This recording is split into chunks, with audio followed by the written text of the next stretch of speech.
Chers téléspectateurs, chers internautes, bonjour, bonsoir, ça dépend de l'heure à laquelle vous nous regardez. C'est l'heure de l'émission Noir sur Blanc. Noir sur Blanc, c'est un magazine de la télévision numérique C24+. Noir sur Blanc, c'est une émission qui parle de l'actualité de l'heure. Ce jour, nous sommes déjà là sur ce plateau. Nous allons parler de quelques sujets d'actualité. Le premier sujet, c'est que ce lundi débute les audiences sur les invalidés de la Commission électorale nationale indépendante CENI à la Cour constitutionnelle. Et la question à se poser est de savoir quelle sera la place des candidats qui vont gagner ce procès. Et parce que vous vous en doutez, la CENI a déjà publié tous les députés de certaines circonscriptions en République démocratique du Congo et n'a pas laissé de place pour des candidats qui vont affronter la justice. Et dans les cas où ces candidats vont réussir à satisfaire ou bien à gagner les procès, quelle sera la place de ces candidats? Alors, la deuxième question à se poser, ou bien le deuxième sujet, est de savoir quel est l'avenir de l'opposition politique en République démocratique du Congo. Alors, pour chuter, nous allons essayer un peu de parler du regroupement politique PCR créé par Vital Kamerhe, parce que celui que nous allons recevoir aujourd'hui fait partie de cette plateforme PCR. Il s'agit de M. Ali Kasongo. Il est directeur de cabinet et porte-parole du président national de AARDC, entendez, Action des Alliés et Rassemblement pour la dignité des Congolais. Parti politique, membre du regroupement politique AAAP de Tony Kankou, membre de l'UNC. Donc de l'ISN, j'allais dire, membre de l'Union sacrée de la nation. Monsieur Ali Kasongo, bonjour. Bonjour, monsieur John Eli. Est-ce que vous êtes en bonne santé? Je suis vraiment en forme, en bonne santé par la grâce de Dieu, d'où je profite également de saluer ces beaux cadres. Merci. Lorsque je suis arrivé ici à la télévision numérique C24+, j'ai été stupéfait parce que c'est dans mes habitudes de circuler dans des médias congolais et avec un tel média qui répond aux normes, aux standards internationaux. En tout cas, je ne peux que jeter des fleurs. Je profite aussi de saluer ma famille politique AARDC ainsi que mon président Ben Kade Kabantou pour ce travail de titan. Vous savez, le parti n'a qu'une année et déjà nous sommes dans plus de 12 provinces grâce au leadership de notre président national et autorité morale, l'excellence Ben Kade Kabantou, dont je salue en passant, ainsi que les téléspectateurs qui nous suivent. En tout cas, sentez-vous à l'aise dans cette émission Noir sur Blanc. Merci beaucoup, monsieur Ali Kasongo. C'est avec vous qu'on va parler de ce sujet que j'ai énuméré précédemment.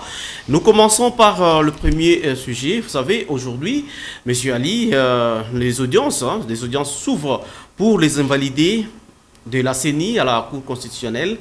Et je pense tout celui qui s'est senti lésé à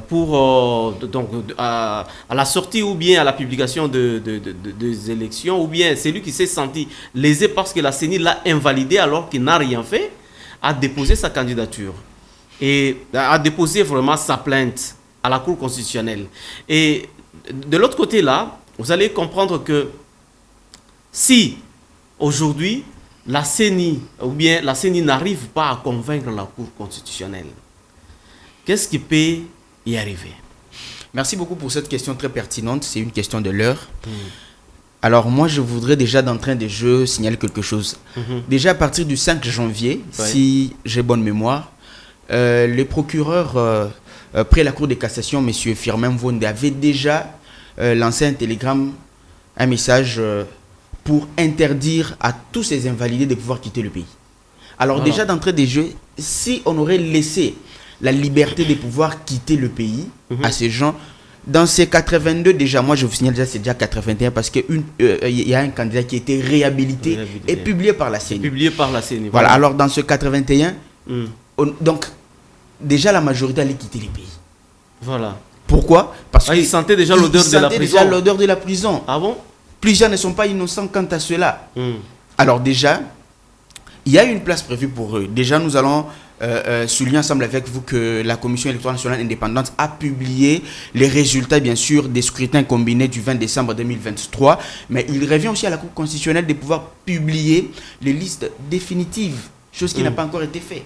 Voilà. Alors, chose qui n'a pas encore été faite, allais-je dire.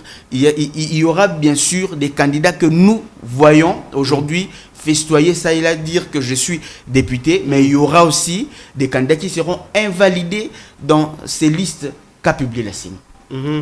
Alors, ce qui nous pousse à croire que tous ceux-là qui seront peut-être réhabilités par la Cour constitutionnelle, et on aura vérifié leur suffrage exprimé. Si, dans leur circonscription, ils ont convaincu la population et ils ont été votés massivement et s'ils ont été premiers dans les listes de leur circonscription, alors rien n'empêche que cela soit Monsieur Ali, ça ne dépend pas d'être premier sur la liste parce qu'il y a un problème de seuil. Hein? Bien sûr, vous savez, être premier, c'est une évidence. C'est aussi une éventualité. Le problème des seuils aussi. C'est pourquoi je profite pour dire que ce n'est pas tous les candidats qui seront réhabilités, remis. Donc, en fait, qui seront réhabilités, ils seront juste remis dans leurs droits. Moi je lis hein, quand la CENI était en train de publier le résultat. Il y a dans le Olomami, si vous regardez sur la liste de Olomami, vous allez trouver un candidat élu avec 21 voix, 9 voix, voilà. Hein, au détriment de celui qui a beaucoup de voix. Tous ces problèmes-là, c'est quoi? C'est le seuil. Comment avez-vous compris cela? Vous savez, la problématique des seuils a été expliquée par la CENI. Le problème avec nous, les gens ne suivent pas l'actualité. Vous savez, avec la problématique de seuil, et tout s'arrange déjà au niveau de la Commission nationale indépendante. Disons, si par exemple un député est suffisamment élu dans telle circonscription et que son parti n'a pas atteint le seuil, inutile d'attendre ou d'insister. Voilà. C'est lui qui a obtenu peu de suffrages et se trouvant dans un parti qui a atteint le seuil sera proclamé directement. Il est proclamé député au détriment de celui qui est aimé par la population. En fait, la population n'aura pas de choix que porter main forte à celui qui est élu et attendre voir les résultats sur le terrain, parce que sans cette condition-là, c'est vraiment difficile. Parce que même lorsque la CENI est en train de publier les résultats, la CENI commençait d'abord par citer les noms des partis et regroupements qui ont atteint le seuil. Alors, une fois que vous avez atteint le seuil, vous espérez maintenant quelque chose. Sinon c'est négatif. Et maintenant qu'il y a eu des gens qui se sont illustrés à frauder ou à se faire voter eux-mêmes dans leur maison ou par-ci, par-là, la CENI a mis la main sur des gens comme ça et directement la CENI a pris sa décision. Et cette décision-là devrait être prise en compte, donc devrait être confirmée par la Cour constitutionnelle. Et aujourd'hui, les audiences ont commencé. Hein? Oui. Maintenant, dans ces cas-là, vous allez trouver que vous venez de dire qu'il y a un candidat qui n'a pas, qui a été élu et publié par la CENI. Donc, il a quitté les lots là de 82 et il y a maintenant 81 députés. Alors, pour le reste ici, si quelqu'un se défendait bien devant la Cour constitutionnelle, et quelle sera sa place? Parce que la CENI a déjà vidé toutes les places. Voilà, merci pour cette question. Je voudrais d'abord rentrer en arrière pour féliciter le travail de la Commission électorale nationale indépendante. Et en tout cas, ça c'est le 4e cycle électoral. Quand vous félicitez là, il y a d'autres qui disent que c'est un grand fiasco parce que la CENI a publié des choses que les gens ne s'attendaient pas. Non, vous savez, ce n'est pas tout le monde qui va acclamer pour la CENI. Il y a des gens qui sont congolais mais ennemis des Congolais. Alors, ça c'est déjà le 4e cycle électoral. On a vécu des théâtres dans ce pays.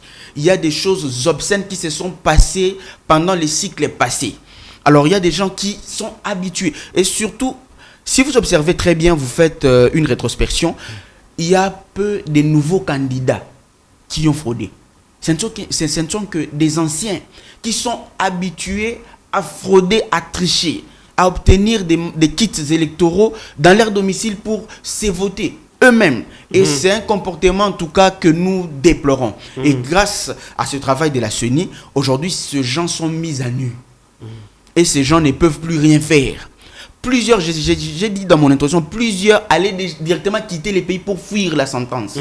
Mais la CENI a au moins saisi la cour et puis ces gens sont en fait sous examen. Il y a même ceux qui ont eu de mesures disciplinaires administrativement. Oui, ça c'est en tout cas, c'est pour montrer qu'avec la volonté du chef de l'État et cette volonté politique de pouvoir arranger au moins les choses, je crois cela nous amène à croire que notre pays est vraiment en bonne marche.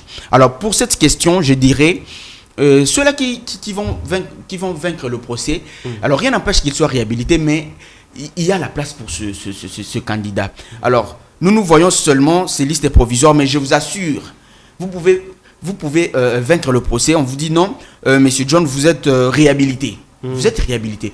Ça revient maintenant à la compétence de la CENI de pouvoir vérifier la manière dont vous avez été voté par votre population. On revient maintenant au niveau de la CENI. Là, ça n'est fini avec la Cour constitutionnelle. On revient avec la CENI pour dire non, Monsieur John, on va vérifier votre circonscription. On va vérifier le suffrage exprimé par votre population. On vérifie. Si réellement vous êtes élu dans telle circonscription et que votre parti aussi a atteint le seuil, vous dépassez les députés qui étaient à titre provisoire publiés, eh bien vous allez prendre sa place. Il va vous céder la place. Oui, il va vous céder la place. Ah bon? Oui. On avait vu même dans les cycles passés, il y avait des députés qui étaient invalidés et qui devraient normalement rentrer dans leurs droits. Il y a certains qui se sont dit non. Ils sont partis passer nuit devant la Cour constitutionnelle. On a vu, il y a des députés qui étaient réhabilités et les autres qui étaient proclamés ont perdu la place. C'est question juste de vérifier les suffrages exprimés, de vérifier le seuil et je pense que c'est un travail qui sera fait par les experts de la CENI. Alors, par là, vous allez comprendre que la CENI n'a pas aussi très bien travaillé, comme vous avez félicité. La CENI a fait aussi beaucoup d'erreurs. Beaucoup d'erreurs, ça j'ai dit non. La CENI a vraiment travaillé et c'est un travail des titans.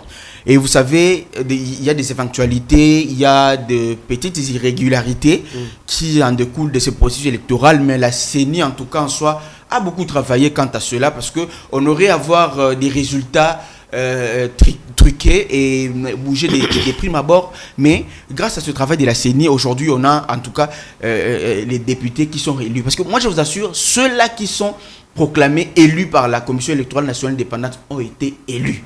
En commençant par le président de la République qui a été suffisamment élu et qui a vraiment avec brio. Avec brio. Le président a été au créneau quant à ces scrutins. Et tous ceux-là qui sont élus, les députés nationaux, les députés provinciaux ainsi que les conseillers communaux, ont été suffisamment élus par leur population. Alors c'est un travail en tout cas que nous devons féliciter. Vous savez, nous ne pouvons pas rester toujours du mauvais côté de l'histoire. Restons moi du bon côté, comme le dit notre président de la République, l'excellence Félix Tshisekedi. Il dit restons du bon côté de l'histoire. S'il y a quelque chose qui ne marche pas dans le pays, les gens se mettent à crier, à injurier. Mais maintenant pour cette fois-ci, la Commission électorale nationale indépendante a très bien organisé les élections. Pourquoi pas ne pas jeter des fleurs à M. Denis Kadima et à toute son équipe? Alors, et donc moi je pense à mon avis que les élections en tout cas se sont très bien organisées. Et même au niveau international, il y a des fleurs qui viennent de partout pour dire que non, malgré les irrégularités, mais la Commission électorale nationale indépendante a fait son travail. Voilà. Et là, une petite question, quand vous êtes en train de comparer les irrégularités enregistrées par cette CENI de Kadima et les autres CENI qu'on a vu dans notre pays, comment avez-vous pesé? Est-ce que les irrégularités de Kadima pèsent beaucoup ou bien ce sont les irrégularités antérieures qui pèsent beaucoup? Vous savez, les cycles passés n'ont pas eu tort d'organiser les élections et ce que je peux dire c'est que il y a des avancées. Vous voyez, la Commission électorale nationale indépendante du cycle passé n'a pas mal organisé les scrutins. Il y avait aussi des irrégularités et ce que je peux souligner, il n'y avait pas vraiment un grand suivi quant au processus, mais avec cette CENI de M. Kadima, il y a eu vraiment le suivi. Il y a eu des innovations, il y a eu de l'autre côté. D'un côté, il y a eu des observateurs, il y a eu des témoins, il y a eu vraiment des avancées au niveau de l'organisation du scrutin en soi. Et donc c'est ça, donc les CENI passées n'ont pas été mauvaises, non, c'est pas ça, sauf qu'il y a eu des améliorations, des avancées, et ce qui permet en tout cas de donner du crédit au processus électoral. Oui, pour clore ce premier sujet, si vous étiez demandé de donner quand même votre point de vue sur ces candidats, ils se sont illustrés dans de vols et consorts. Qu'est-ce que vous demanderiez à la Cour constitutionnelle dès qu'ils sont seulement reconnus coupables? On peut faire quoi de... D'abord, vous savez, je suis ahuri quand je parlais de ça parce que c'est d'abord une honte pour la République. Parce que nous sommes tous sur les réseaux sociaux et nous avons vu les images. C'est vraiment une honte. Plusieurs chercheront à brandir des histoires, monter des toutes scènes, mais en tout cas, plusieurs d'entre eux sont fautifs. Alors c'est une honte pour la République. Ce que je peux dire, à ce candidat, c'est que, vous savez, ne jouez pas avec la République. Quand vous voyez l'État en train d'organiser les scrutins, vous savez, ça coûte d'abord financièrement à l'État congolais de pouvoir financer la Commission électorale nationale indépendante. Ça coûte, c'est des millions. Et puis les Congolais se donnent la peine de pouvoir participer au scrutin. Et avec un seul jour, tous les scrutins combinés comme ça, en tout cas, ce n'est pas quelque chose de moindre. Ne venez pas saboter cette volonté de la population de pouvoir se rendre aux urnes pour porter leur choix aux personnes qu'ils jugent très bien pour diriger ce pays. Alors en tout cas, dès lors où vous vous trouvez devant la Cour constitutionnelle, assumez vos bêtises. En tout cas, ceux-là qui ont été salués par conflits politiques, je ne sais pas quoi. Et en tout cas, l'appareil judiciaire travaille très bien dans ce pays et fonctionne très bien. Et vous serez réhabilité dans vos droits, mais pour ceux-là qui seront en tout cas condamnés, ils n'auront qu'à subir la peine. La rigueur de la loi, bien sûr. La rigueur de la loi. Mais parmi eux, il y a des officiels. Hein. Il y a même des ministres nationaux, il y a des gouverneurs, il y a des ministres provinciaux. Vous savez, M. John, ce sont des gens qui se voient au-dessus de la loi. Depuis le cycle passé, il y a des gens qui se voient au-dessus de la loi. Donc, ce sont des officiels, tout ça. Et quand il s'agissait de faire ces trucages, ils les faisaient très bien, sans trace. Il est en train d'instrumentaliser même l'appareil judiciaire. Voilà. Mais avec l'arrivée du président Félix, qui a voulu d'abord redonner un bon sens à l'appareil judiciaire, et on a mis la main sur ces gens et ils ne peuvent que subir la rigueur de la loi. Merci beaucoup, monsieur Ali Kassongo.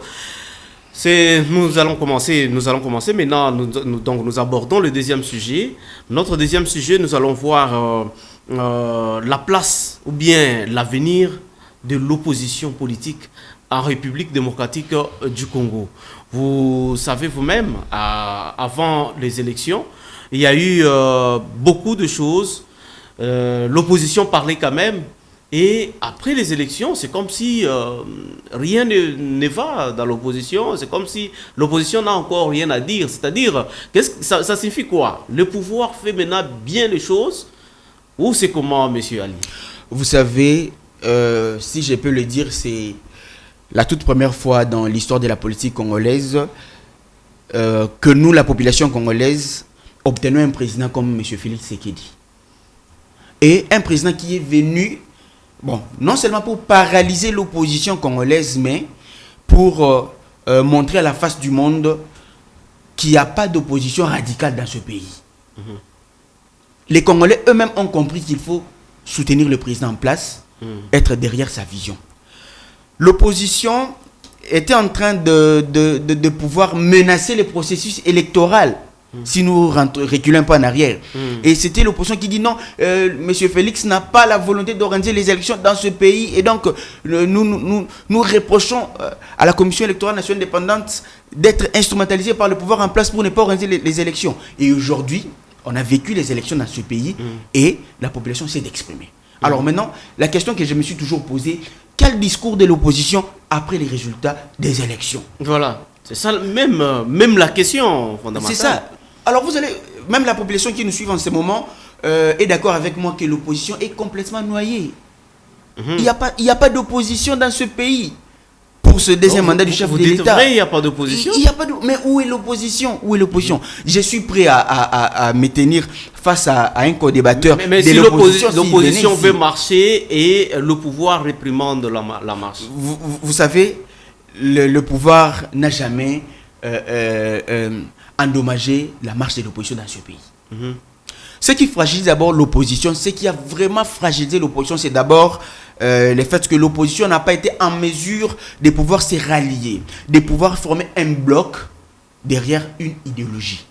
Vous savez, prenons par exemple le pouvoir en place. Monsieur Félix Tshisekedi peut passer, le président de la République, notre président. Il peut passer, mais il est en train de tracer, de faire une traçabilité de l'idéologie qu'il va laisser comme héritage.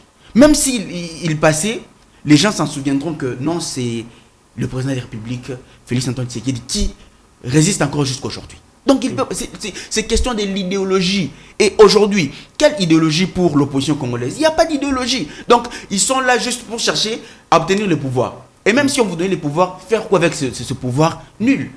Alors l'opposition devrait normalement se réunir et sortir le candidat commun de l'opposition. Et un poids lourd. Un poids lourd. Ils n'ont pas été en mesure de le faire pendant qu'ils n'avaient encore rien. Et alors, à cette opposition, si vous donnez le pouvoir, vous pensez que l'opposition allait mieux gérer ce pays? J'ai dit non. J'ai dit non. Alors, l'opposition n'a pas été en mesure d'abord de nous convaincre, nous, la population. Convaincre la population, dire non. En tout cas, soyons derrière l'opposition. Mais si vous voyez de notre côté, l'Union sacrée a sorti le candidat commun de l'opposition sans embâche. Sans discussion. Commun de l'Union sacrée. Plutôt de l'Union sacrée, allais-je dire. Alors nous tous, nous sommes ralliés derrière la vision de Félix Tshisekedi sans pour autant avoir des doutes. C'est ce qui a manqué à l'opposition congolaise et par là, l'opposition est maintenant fragilisée et puis l'opposition n'a pas de discours à mener pendant tous ces quinquennats du président de la République. Donc, alors, supportez que nous allons avoir une opposition qui va se taire pendant le mandat du président de la République, Félix Antoine Tshisekedi. Une opposition qui va se taire. Oui. Mais c'est au pouvoir aussi de laisser l'opposition s'exprimer, parce que le travail de l'opposition amène le pouvoir à faire quoi? À faire mieux. Hein? À faire, donc à donner, l'opposition donne la performance du travail du pouvoir. Mais si vous êtes en train d'étouffer l'opposition, ce n'est pas encore très bien. Hein? Vous savez, si il y avait au moins une opposition républicaine, ça allait être mieux. Et avec cette opposition que nous avons aujourd'hui, c'est une opposition radicaliste. Alors l'opposition réfute tout. L'opposition refuse toutes les actions du chef de l'État. Les bons et les mauvais. Par contre, du côté maintenant de la population est en train de vivre la bonne volonté du pouvoir en place, de pouvoir organiser les choses. Et la population s'est décidée de soutenir le président de la République. C'est pourquoi je vous dis que ça sera une première dans l'histoire de ce pays. Parce qu'on a toujours connu des oppositions très fortes dans ce pays. Mais ça sera une première fois d'avoir une opposition qui va se taire. Une opposition très faible. Est-ce que dans cette mandature, les députés de l'opposition vont-ils siéger à l'Assemblée nationale? Vous savez, c'est un théâtre, si je peux le dire comme ça, parce que la fois dernière, j'avais suivi une intervention de M. Moïse Katumbi et on lui avait questionné par rapport à ces députés qui ont battu campagne et été élus. On lui a posé la question de savoir si ces députés vont aller siéger au perchoir. M. Moïse Katumbi n'a pas été en mesure de répondre à cette question. Donc, eux-mêmes sont dans la mouillamini. Ils ne savent même pas comment se situer. Les députés sont là. Allez siéger.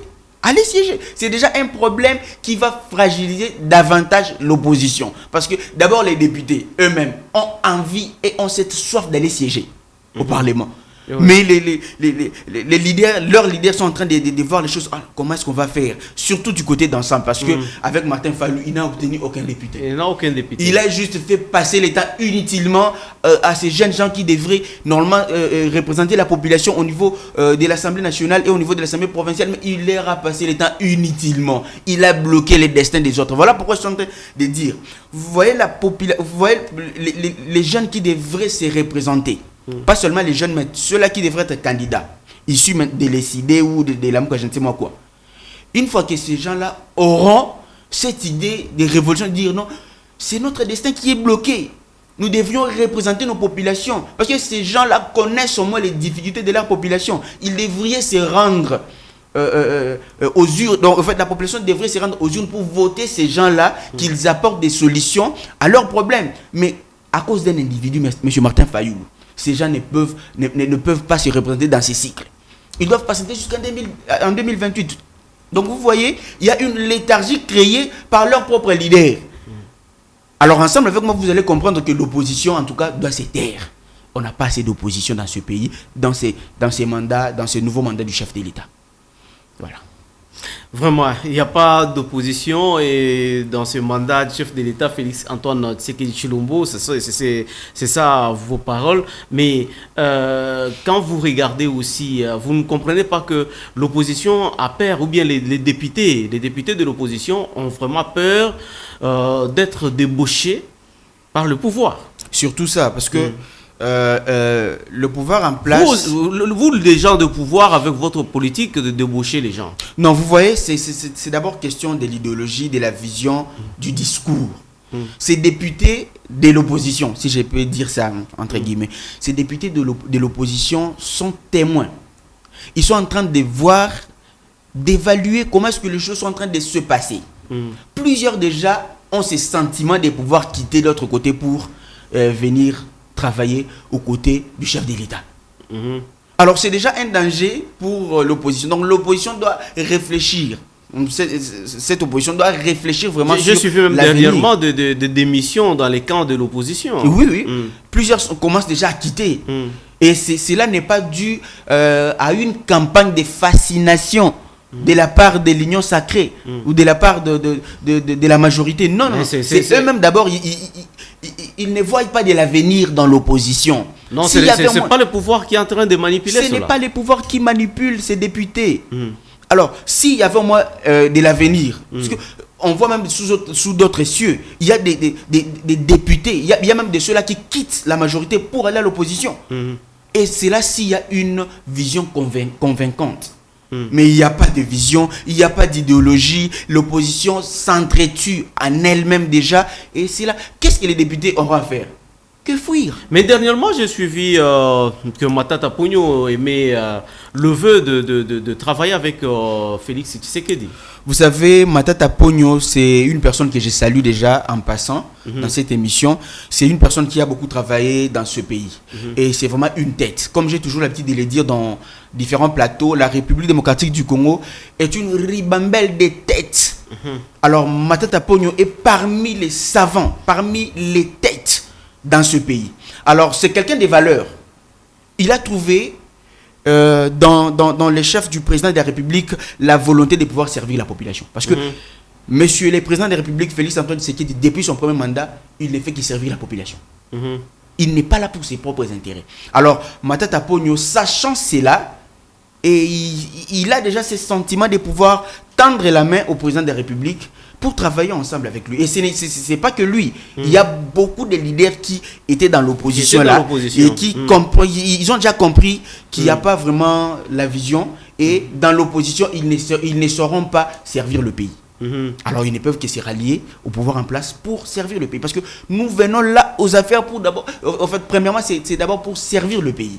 Servir la population. Et Matata Ponyo est parmi ces politiciens qui émettent au moins le sentiment de pouvoir servir la population. Voilà pourquoi je l'encourage en tout cas. C'est une très bonne idée de pouvoir se rallier au pouvoir en place pour prôner les valeurs et travailler pour la population. Et, il y a aussi une petite question. Vous avez vu vous-même lors de la campagne, il y a seulement un seul candidat qui a fait le tour de 26 provinces. Il s'agit que Félix Antoine Tshisekedi Tshilombo. Et les autres candidats, personne n'a fait 26 provinces. Qu'est-ce qui était vraiment à la base? Vous savez, les élections se préparent. Tout le monde dans ces pays savait qu'il y aurait élection le 20 décembre 2023. Ce n'était pas un tabou. C'était quelque chose connu de tous. Dès lors que les prétendants candidats aux élections des scrutins combinés du 20 décembre 2023 Et dès lors qu'ils ont émis ce sentiment de pouvoir postuler, il fallait une préparation. Beaucoup de candidats ne sont pas préparés pour cela. Et le président de la République a eu suffisamment le temps de se préparer par rapport aux élections. Il s'est préparé, il a battu campagne. Vous savez, les élections, c'est question d'abord de moyens, c'est question des bases. Il faut avoir des bases naturelles. Les candidats présidents de la République ont oublié une chose. La circonscription électorale du président de la République, c'est toute l'étendue de la République. Alors, normalement, ces candidats, même quand je suis en train de voir les candidats en train de revendiquer, en train de pleurer, parce que les candidats, surtout les opposants, ils sont en train de pleurer comme pas possible. Non, le président de la République n'a pas obtenu suffisamment de suffrages, non, tout ça. Pourquoi ça? Parce qu'ils n'ont pas d'abord été en mesure de se représenter dans toutes les provinces de la République. Alors, comment est-ce que les Congos profonds peuvent voter pour un candidat qu'ils n'ont pas vu sur terrain? Sur base de quoi? Vous suivre à la télé? Il y a certains coins où il n'y a pas du courant. On va vous suivre comment? Alors, mais quand vous venez... Ils n'ont même pas encore vu la télévision. Ils n'ont même pas encore vu la télévision. Maintenant, quand vous venez, vous parlez avec cette population, vous vous familiarisez avec la population à son tour renouvelle en fait sa confiance en vous. Voilà. Alors, pour ces candidats qui n'ont pas eu à avoir suffisamment de moyens, parce que quand vous savez que vous n'avez pas de moyens, ne postulez pas à la magistrature suprême. Postulez comme un député, ça vous va. Et moi-même, j'ai compris, il y a même des députés, en fait des candidats à la présidentielle qui ont été élus des députés. Ah voilà, ils sont là. Ils sont là. Ils sont là, nous les avons vus lors de la cérémonie d'investiture. Alors, vous avez vu, dans cette question-là, est-ce qu'une personne comme Moïse Katumbi, cette personne-là pouvait manquer, comment arriver dans chaque province de la RDC? C'était le moyen qui lui manquait aussi. Vous savez, Moïse Katumbi, c'est une grande personnalité politique dans ce pays. Mais vous savez, quand on va aux élections, c'est comme si nous partons en guerre. On ne peut pas partir seul. Il faut être suffisamment bien entouré. Alors Moïse Katumbi n'était pas d'abord bien entouré. Il a été entouré par des jouisseurs. Avec les fiascos de l'Afrique du Sud. Oui. Les personnes que moi j'appelle des saprofites. Donc ils étaient là juste pour des complaisances. Alors ils n'ont pas été en mesure de pouvoir apporter une pierre à l'édifice dans ce que faisait Moïse Katumbi. Alors Moïse Katumbi, il avait bien sûr des moyens pour sillonner partout, mais peut-être son agenda n'a pas été très bien aménagé. Mais les moyens pour mater les autres, c'est ça le problème. Ils n'ont pas parlé un même langage et ils ont mis Martin Fayulu de côté. C'est ça encore le problème. Vous savez, c'est ce que j'étais en train de dire. Donc ça a fragilisé l'opposition. En fait, d'abord, l'agenda de Moïse Katumbi n'a pas été très bien réaménagé. Et c'est d'abord la faute à son directeur de cabinet, en fait, son directeur de campagne. C'est la faute aussi à ceux-là qui l'entouraient. Vous accompagnez un candidat président de la République sans pour autant lui apporter main forte. C'est pas normal. Et tous ceux-là qui étaient autour de Moïse Katumbi, ils ont aussi contribué à son échec. Mais maintenant, comment trouvez-vous quelle est la place que vous allez donner dans l'opposition? Parce qu'on dit que... qui ne dit mot consent. Si le pouvoir est en train de travailler et que l'opposition ne met pas son point de vue, c'est-à-dire l'opposition est pour le pouvoir. Et si l'opposition est pour le pouvoir, donc l'opposition et le pouvoir, c'est la même chose. Et au finish, il y aura encore opposition. Alors, à cette question, j'ai toujours eu le temps de réfléchir sur l'avenir politique de l'opposition dans ce pays. Surtout cette opposition. En tout cas, je me rends compte qu'il y a un danger devant.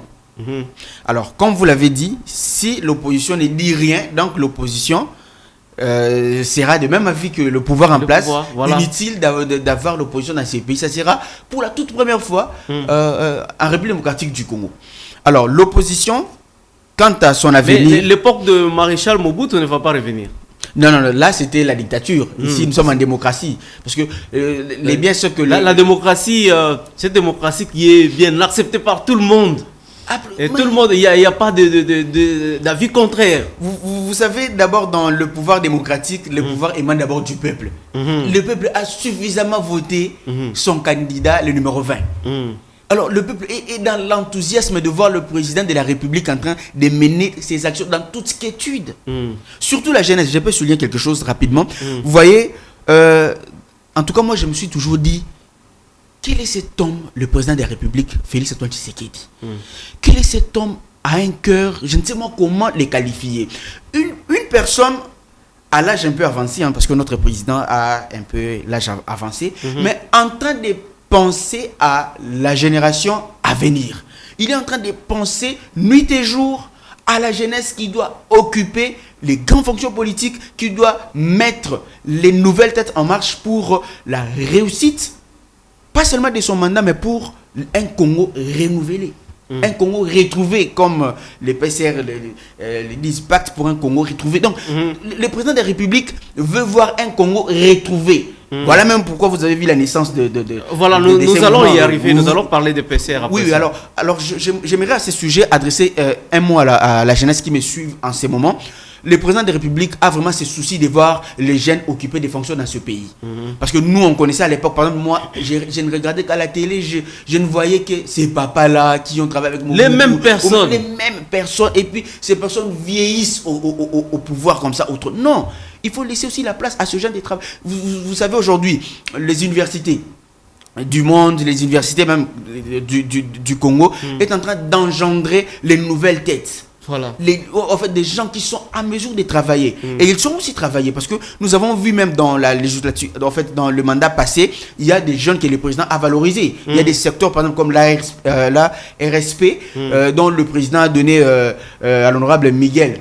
Vous voyez, ce secteur de la sous-traitance est en train de connaître une certaine régénération. Il y a en fait, un nouvel ère qui entre en jeu par rapport à ces secteurs. Il n'y a pas que ça. Nous voyons aussi à la SENSAP avec le DG Junior Mata, il y a une redynamisation de ces secteurs. Donc, les jeunes ont aussi un apport à apporter dans ce pays, permettez la redondance.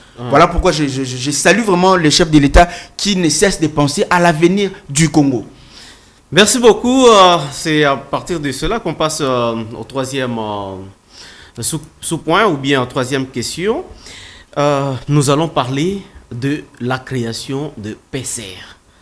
La création de PCR, entendez, pacte pour un Congo retrouvé. Je pense que je suis arrivé. Oui. Ah, ok. C'est une plateforme créée dans une autre plateforme. Ok. Alors, cette plateforme appartient à Monsieur Vital Kamerhe. Ok. Est-ce que j'ai bien parlé ou bien ça appartient à un groupe de gens ou bien ça appartient à Vital Kamerhe? Merci beaucoup déjà pour cette question. Le PCR, Pacte pour un Congo retrouvé, c'est une plateforme créée au sein de l'Union sacrée. Contrairement à ce que certaines disent, non, PCR est venu pour endommager l'Union sacrée, c'est venu pour diviser l'Union sacrée. Non. D'abord, vous allez souligner ensemble avec moi que l'Union sacrée, c'est d'abord une idéologie. C'est l'idéologie d'abord du chef de l'État. Et il doit y avoir maintenant des gens pour soutenir cette idéologie, pour soutenir les valeurs afin de permettre la réussite de son autorité, de son autre autorité morale. Alors, le PCR, c'est d'abord l'initiative du Mwalim Vital Kamerhe, voilà. Une personne très intelligente dans notre pays qui s'est dit, nous devons avoir un bloc pour soutenir la vision du chef de l'État. Vous savez, dans l'Assemblée nationale, il y a possibilité de créer des groupes parlementaires. Le problème maintenant se retrouve à quel niveau? Ceux-là qui se trouvent habiles de pouvoir créer des groupes parlementaires, ceux-là qui se trouvent capables de pouvoir exercer leurs droits en soutenant les valeurs, en soutenant la vision du chef de l'État, ces gens doivent le faire et très bien. Si M. Vital Kamerhe c'était par exemple, c'est une personne qui réfléchit beaucoup sur l'avenir de notre pays. Et c'est une personne, en tout cas, qui, vous voyez même, Vital Kamerhe est la cible Donc plusieurs tentent à vouloir incarcérer Vital Kamerhe, le mettre de côté, tout ça, l'infliger certaines histoires. Mais c'est une personne vraiment qui maîtrise la politique dans notre pays. C'est une personne qui mérite même être un consultant. Alors, Vital Kamerhe s'est assis, il dit non. Je dois en tout cas créer, ensemble avec les amis, un mouvement qui va permettre à ce que nous puissions matérialiser les 6 axes que le chef de l'État a soulignés dans son discours d'investiture. Alors, c'est pourquoi il s'est allié directement, il est allé vers l'excellent, le haut représentant du chef de l'État, M. Tony Kankushiku, un génie de la politique congolaise. Et plusieurs ne les connaissent pas, mais c'est quelqu'un qui réfléchit sur la politique congolaise depuis des années. Et maintenant qu'il est dans les affaires, vous allez voir sa touche particulière dans la politique congolaise. Donc, les PCR, il y a aussi des gens comme Julien Paloukou. En tout cas, il y a des têtes au sein du PCR qui vont vraiment travailler pour la réussite du second mandat du chef de l'État. Donc, il n'y a pas de souci quant au PCR. C'est une structure qui n'est pas venue pour endommager l'Union sacrée, mais plutôt une structure qui vient en fait épauler la vision du chef de l'État au sein de cette grande idéologie que nous appelons l'Union sacrée de la nation. Merci beaucoup. Mais pourquoi d'abord PCR PCR a regroupé seulement les ressortissants de l'Est du pays? Au fait, dans PCR, il n'y a pas que les ressortissants de l'Est du pays. Vous savez, le problème, ce n'était que le début. D'abord, il faut commencer le mouvement. Il faut commencer le PCR. D'où PCR a ouvert la porte pour tout le monde. Il y a toujours quelque part où une vision doit commencer. Donc ça commence quelque part et puis ça sera maintenant au profit de tout le monde. Vous voyez par exemple avec l'UDPS, aujourd'hui l'UDPS nous a fourni un président de la République digne de ses noms. Mais l'UDPS, les coins de l'UDPS c'était quoi? Dans le Kasaï. Aujourd'hui l'UDPS n'est pas le Kasaï. L'UDPS a même aligné des candidats dans toutes les circonscriptions de la République. Nous l'avons vécu. Voilà. Et donc PCR n'est pas venu pour dire non, PCR c'est juste pour un coin, l'Est du pays. Non, c'est pas ça. Bien que PCR est en train d'émerger en son sein, les grands leaders de l'Est du pays, mais je vous rassure, vous verrez même dans le jour qui suivront, il y aura des grands leaders politiques qui viendront des part et d'autres qui viendront intégrer au sein du PCR. Mais pourquoi dans la formation ou bien la création de PCR, l'initiateur s'est basé seulement au recrutement de gens de l'Union sacrée au lieu d'amener les gens du dehors et les intégrer dans l'Union sacrée pour son développement?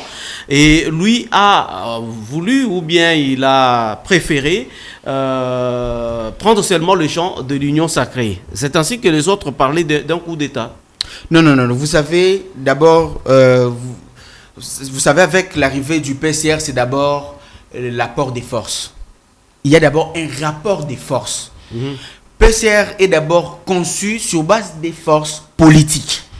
Et les gens du dehors, les gens que vous qualifiez entre guillemets du dehors, on peut dire les gens de l'opposition, les indépendants, ne représentent pas d'abord une force assez convaincante pour les affaires qui sont déjà sur table.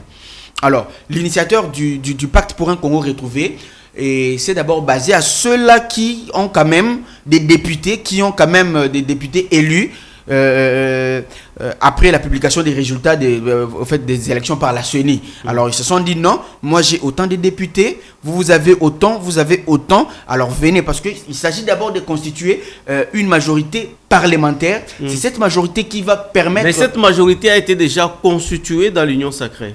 Non, vous savez, oui, la majorité a déjà été constituée dans l'Union sacrée, mais rien n'empêche en tout cas cette formation des différentes plateformes au sein de l'Union sacrée, parce que l'Union sacrée, c'est une idéologie comme nous sommes en train de le dire. Alors l'Union sacrée va engendrer des différentes plateformes qui vont juste permettre la matérialisation de la vision du chef de l'État. Comme la création de PCR et c'est comme PCR a emboîté le pas de AFDCA. Hein? Okay. Voilà, c'est aussi un regroupement politique et les autres regroupements qui sont dans l'Union sacrée de la nation. Maintenant, la création de PCR, c'est peut-être une façon d'amener les chefs de l'État à donner aussi un grand pouvoir à cette plateforme, ou bien à donner aussi la primature, parce que c'est ça la vision. Ok, vous savez, le chef de l'État est en train d'observer comment est-ce que les choses se passent au sein de l'Union sacrée. Ceux-là qui sont prêts à soutenir le chef de l'État et qui ont une majorité, parce qu'il ne suffit pas seulement de dire nous soutenons la vision du chef de l'État. Vous êtes à l'Assemblée nationale, vous dites nous sommes là pour soutenir l'idéologie et la vision du chef de l'État, mais vous n'avez pas la majorité. Non, il faut d'abord avoir une majorité. C'est sur base de cette majorité, parce que vous savez, lorsque le président de la République veut vraiment travailler dans son secteur, c'est-à-dire dans le pays, il travaille en connivence avec l'Assemblée nationale qui vote des lois, l'Assemblée nationale qui propose des lois. Alors tout ça, ça requiert une certaine majorité au niveau de l'Assemblée nationale. Alors le PCR, en tout cas, est prêt pour offrir au président de la République une majorité. Et cette majorité va travailler, bien sûr, même si on donnait la primature au PCR, en tout cas, et le PCR va travailler parce qu'il y a aussi des têtes au sein du PCR. Alors, c'était ça la première préoccupation, donc c'était ça en vue de la création de PCR. Vous savez, il n'y a pas que ça, il n'y a pas que PCR, il n'y a pas que ces leaders que nous voyons, de Vital Kamerhe, Julien Paluku, tout ça, non.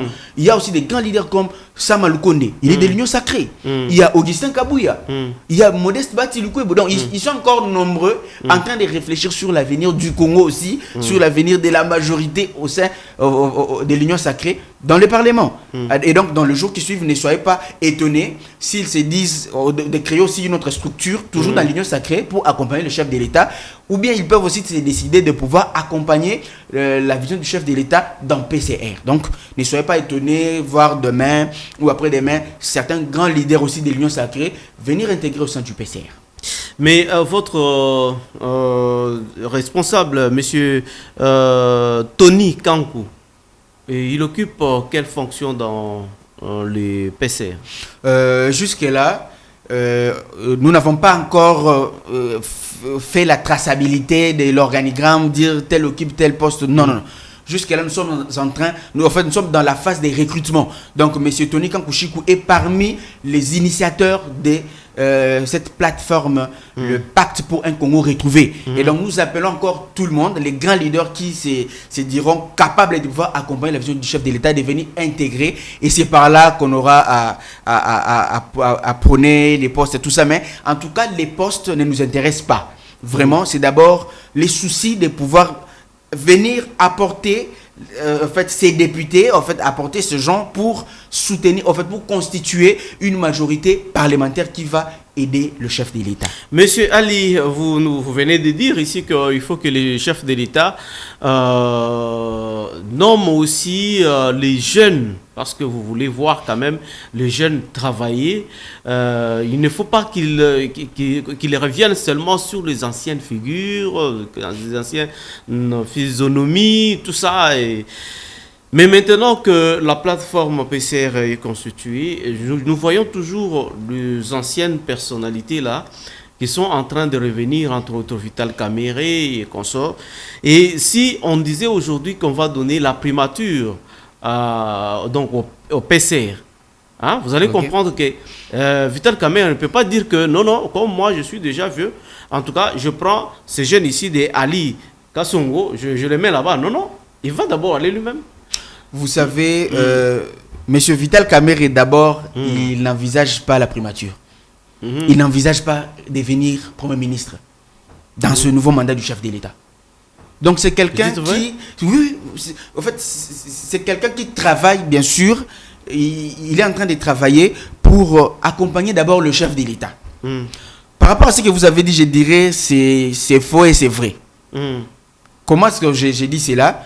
Il y a des nouvelles figures au niveau de l'Assemblée nationale. Nous avons vécu cela. Il y a des nouveaux députés qui ont été élus, des visages que nous n'avons jamais vus dans la scène politique actuelle. Alors, ce sont ceux-là qui vont travailler avec le président de la République. Mais il y a un problème qui se pose. Lorsque même dans nos maisons, quand vous avez par exemple moi avec ma fille, Glad, que je salue d'ailleurs, monsieur, ma fille qui ne savait même pas marcher, vous voyez, après demain, elle va emboîter un pas, et puis c'est vous qui allez la toucher pour l'aider à marcher. C'est comme ça avec la politique aussi. Les gens comme des Vital Kamere, les gens comme de Batil Kouebo, tous ces grands que vous voyez là, ils sont en train de nous aider, nous, la jeunesse congolaise, parce que c'est nous qui prenons la relève bientôt là. Alors ces gens sont en train de nous aider à pouvoir connaître d'abord tout ce qui se passe. On dit, parce que le président de la République même l'a dit, il ne va pas effacer toute la classe politique passée pour dire que non, j'ai besoin de nouveaux visages. Non. Il faut aussi des têtes qui vont servir de lumière, d'éclairage pour que la jeunesse aussi puisse se retrouver. Mais je vous assure déjà, dans la volonté politique du chef de l'État, M. Félix-Antoine Tshisekedi, vous allez voir, nous les jeunes, des nouveaux visages aux affaires en train de diriger les grandes institutions dans ce pays. Et cela va vraiment prôner au plein succès et à la réussite de ces nouveaux mandats pour le chef de l'État. Merci beaucoup, chers téléspectateurs, chers internautes. Nous voici atterrir bonnement à la fin de cette émission Noir sur Blanc. Noir sur Blanc, je n'étais pas seul sur ce plateau, vous avez vu. J'étais accompagné de M. Ali Kassongo, il est directeur de cabinet et porte-parole du président national de AARDC, entendez Action des Alliés et Rassemblement pour la dignité des Congolais, parti politique membre du regroupement politique AAAP de Tony Kankou, aussi qui est un regroupement politique membre de l'Union sacrée de la nation. Monsieur Ali, merci d'être venu. Merci beaucoup. Quand même, je vais placer un mot de la fin. Et je vous dis d'abord merci pour l'invitation que vous m'avez donnée. C'est ma première fois, mais ça ne sera pas ma dernière fois. J'espère de pouvoir participer à cette émission. Et nous disons merci à tous ceux qui nous ont suivis. Je ne cesse de remercier ma formation politique, l'action des alliés pour l'action des alliés et Rassemblement pour la dignité des Congolais. Le parti qui n'a vu le jour que l'année passée, mais qui compte aujourd'hui déjà des bases dans plus de 12 provinces, et nous sommes en train d'avancer petit à petit, progressivement derrière la vision de notre autorité morale, l'excellence Ben Kadé Kabantou, que nous appelons affectueusement l'animal politique qui est en train de contrôler les parages. Et donc j'espère que nous allons nous retrouver dans de prochains numéros pour l'actualité de notre pays. Merci. Merci beaucoup et au prochain numéro.